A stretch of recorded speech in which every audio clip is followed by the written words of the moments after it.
It's my pleasure to also welcome Professor Tony Wong. Professor Tony Wong is the Chief Executive of the Cooperative Research Centre for Water Sensitive Cities, which is a government initiative with research hubs in Brisbane, Melbourne, Perth and Singapore. He is internationally recognised for his research and practice in sustainable urban water management, particularly in water-sensitive urban design. His expertise has been gained through national and international consulting, research and academia, and he has led a number of award-winning urban design projects in Australia and overseas.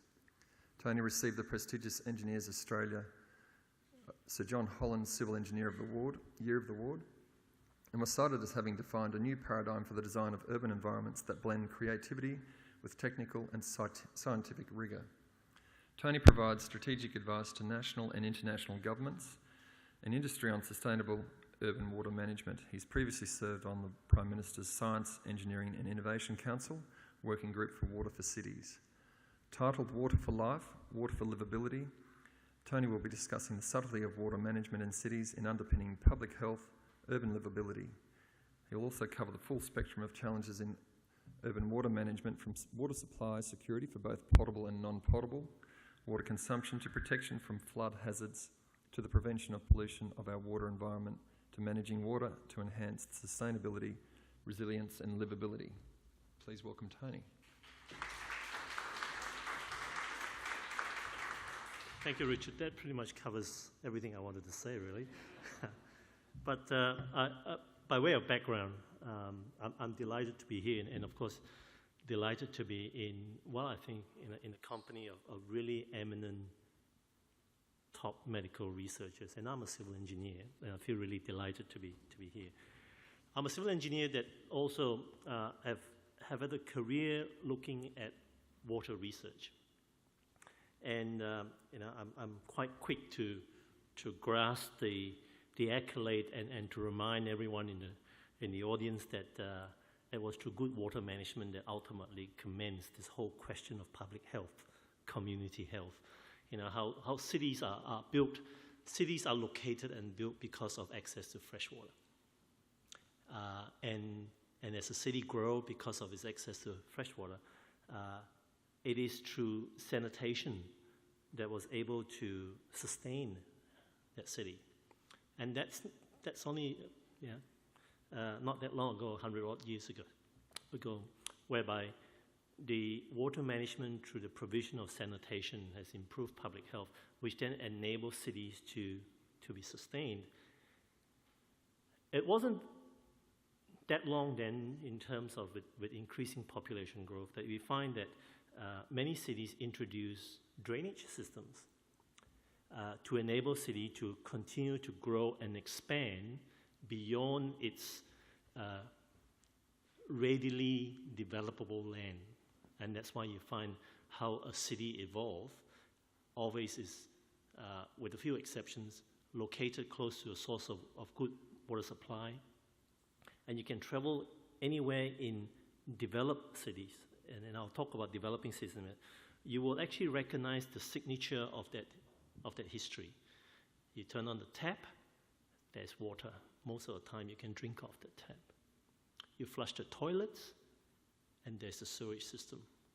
If it rains, it goes into your stormwater pipes. Anywhere in the city, you can see that signature.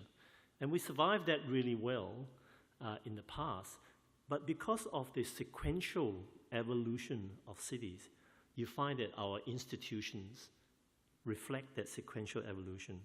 We have water supply departments that sometimes do not wish to talk to the sewage department, who definitely don't want to talk to the drainage department.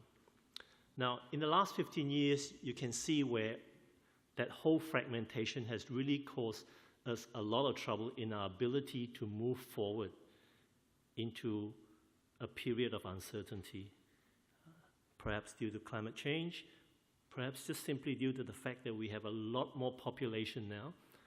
The demand for our water and water services have increased, while our resources generally remains the same. It's still one world. The last 15 years, we've seen droughts. We've seen how our cities was unable to cope with the drought. And the drought everywhere, including Brisbane, broke with a vengeance. It broke with significant floods, and again demonstrate how our city, because of the way that we've planned our city and because of the fragmentation of that services, that we're not able to cope with that. So, starting from a public health perspective, we find that the increasing population growth, the increasing uncertainty, perhaps caused by climate change, has trapped us in our ability to be resilient.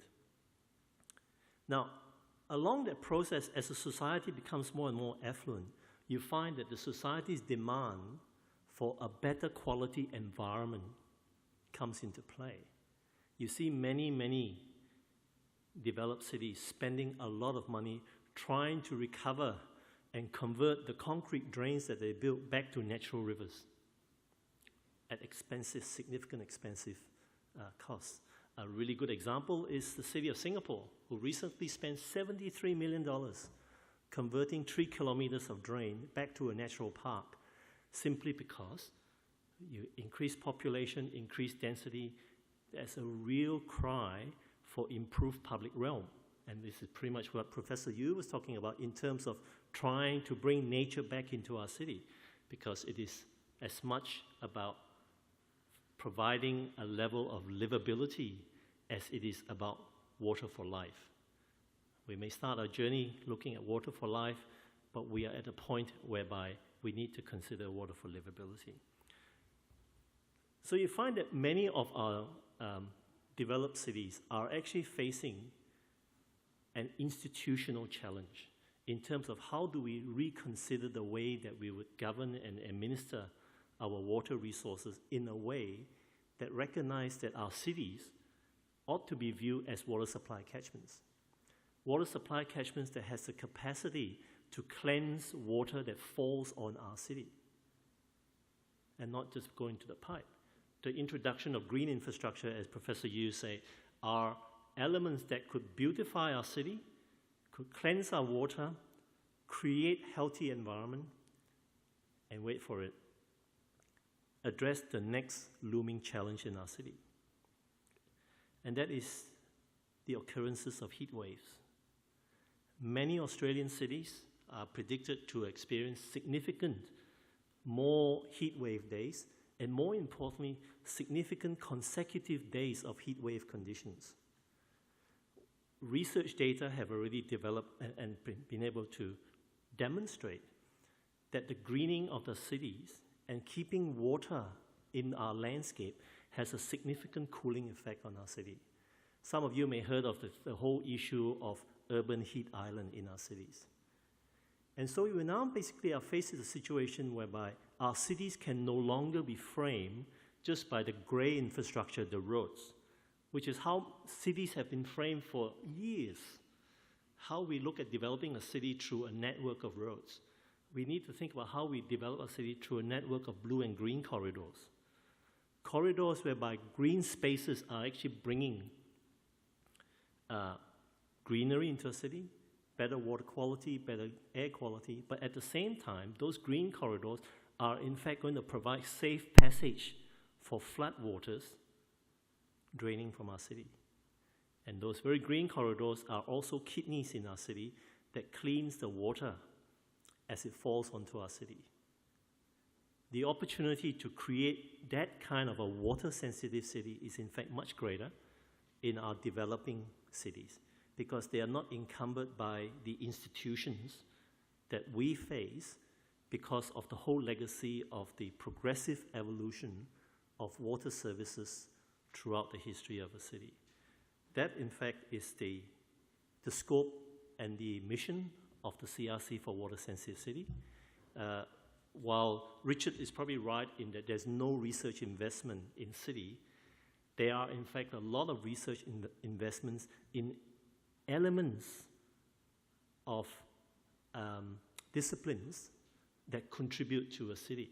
And in our CRC, which is reasonably well funded, we undertake research in 20 different disciplines, from the social science, the environmental economics, to the aquatic ecology, to the spatial planning, to the policy and statutory planning, urban climatology, right down to the water technology.